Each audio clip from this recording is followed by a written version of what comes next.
Hello everyone, on this video I'm going to show you on how to add an OnBIF camera into our WatchNet Blue recorder system.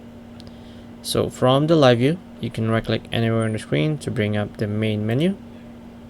From the main menu you need to go to camera under channel, and from the camera menu you will be able to see all the cameras that you've added on the top, and then at the bottom it will show you all the cameras that the NVIDIA finds on our network.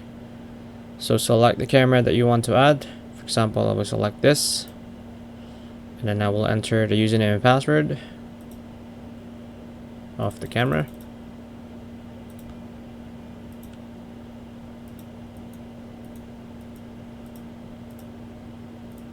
Okay, once you've entered the password, you click add on the right hand side, and you will notice that the camera will connect and will have a green dot in it. That means it's connected.